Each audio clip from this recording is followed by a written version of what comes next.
All right, let's look at experimental probability.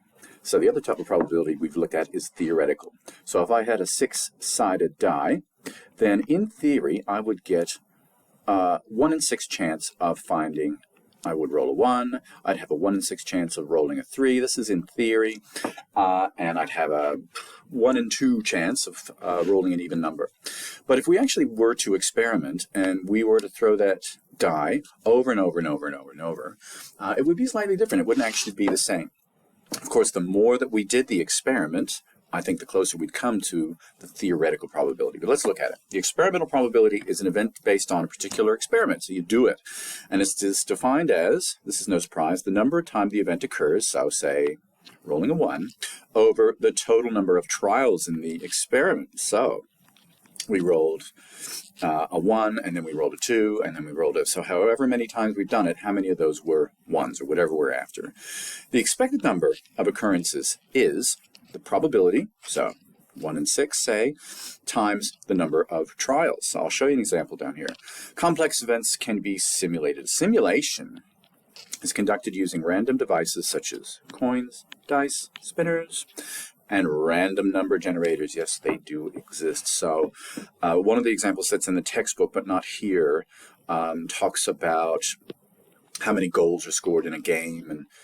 And have a look in the textbook. It's interesting, but if you have 2 options for something, either he gets his first serve in or he doesn't, well, what's something that only has 2 options? Well, we don't have to go and serve in tennis. We can just flip a coin and say that heads means something and tails means something else. So that's what that means. But that's in the textbook if you want to look at that further.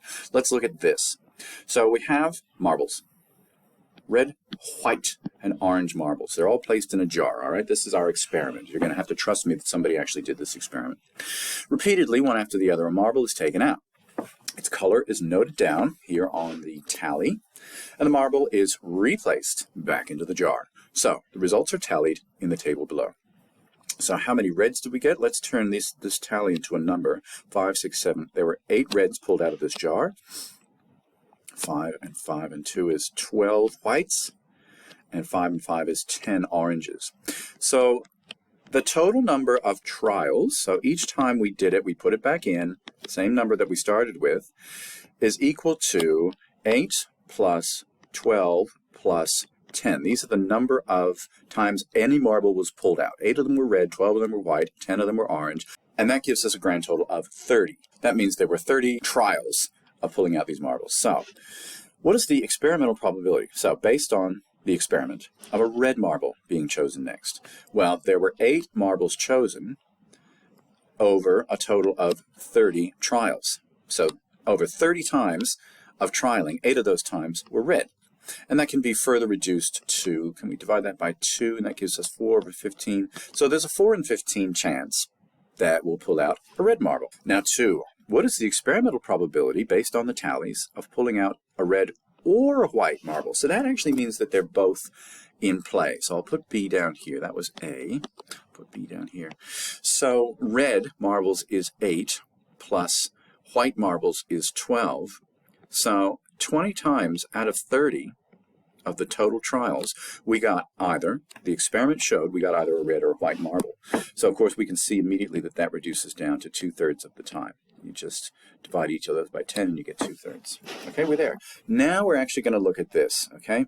We're going to look at the expected number of occurrences by multiplying the probability by a number of trials. So we're not actually going to draw 600 marbles out of the jar, but we can figure out what the expected number of times that an orange marble is selected by using that idea of probability times the number of trials. So first we have to figure out what the probability is of an orange marble. So here I can see that 10 out of a total of 30 trials yielded an orange. And so that's the same as saying 1/3. So let's just work with 1/3. 1/3 of the times it was orange. But we want to do this 600 times. So remember, we're going to take that probability and multiply it by 600. Another way to say it is 1/3 of this new number, which of course is the same as saying 1/3 times 600.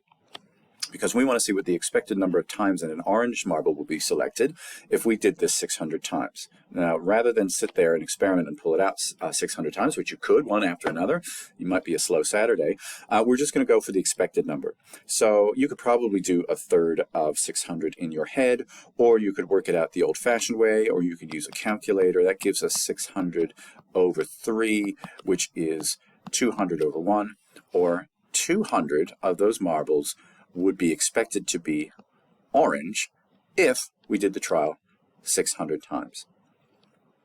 Now, go and do some practice.